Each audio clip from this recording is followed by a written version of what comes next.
নবীগঞ্জে অনুষ্ঠিত হয়েছে শাহ তাজউদ্দিন কুরেশী রহমতুল্লাহ আলাইহি এর ওরস মোবারক ও ইসলামী সুন্নি মহাসম্মেলন। এ উপলক্ষে নবীগঞ্জ উপজেলার চৌকি বিলপাড় গ্রামে মাজার প্রাঙ্গণে অনুষ্ঠিত হয় 2 দিনব্যাপী মেলা, কোরআন খতম, জিকির ও মিলাদ মাহফিল। হযরত শাহজালাল রহমতুল্লাহ আলাইহি এর সঙ্গী শাহ তাজউদ্দিন কুরেশী রহমতুল্লাহ এর মাজারে মোমবাতি জ্বালিয়ে দোয়া করেন ভক্তবৃন্দ। মেলায় দুদিনে প্রতিদিনই ছিল উপচে পড়া ভিড়। নাগরদোলা সহ শিশুদের বিনোদনের জন্য ছিল নানা ব্যবস্থা। স্টলগুলোতে মহিলাদের কসমেটিক্স, নিত্য প্রয়োজনীয় জিনিসপত্র ছাড়াও দেখা দেয় রকমারি পণ্য সামগ্রী। ওরস মোবারকের শেষের দিন কোরআন খতম, জিকির ও মিলাদ মাহফিল অনুষ্ঠিত হয়। জিকির ও মিলাদ মাহফিলে আউলিয়া প্রেমিক আশেকান ধর্মপ্রাণ মুসল্লিগণ অংশগ্রহণ করেন। 2 দিনব্যাপী অনুষ্ঠানের প্রথম দিন গভীর রাত পর্যন্ত পরিচালিত হয় ওয়াজ মাহফিল।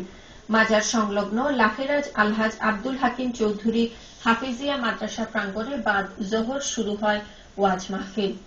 মাহফিলে বক্তব্য রাখেন হাফেজ গিয়াসউদ্দিন, হাফেজ মাকদ্দুস আলী, মোহাম্মদ ইলিয়াসউদ্দিন ভুইয়া ও হাফেজ তাজউদ্দিন আফজল সিরাজি সহ বিশিষ্ট ইসলামী চিন্তাবিদগণ।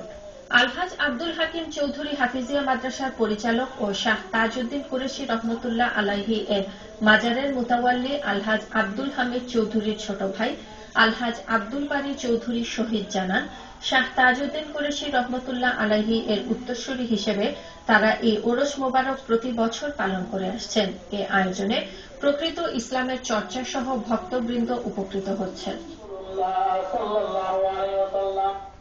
ওনার অধস্তন পুরুষ হিসেবে আমরা আজীবন চেষ্টা করে যাচ্ছি যেন এখানে ইসলামের প্রকৃত ইসলামের সত্য কথাটুকু ফুটে ওঠে এবং মানুষ এসে যেন এখানে উপকৃত হয়।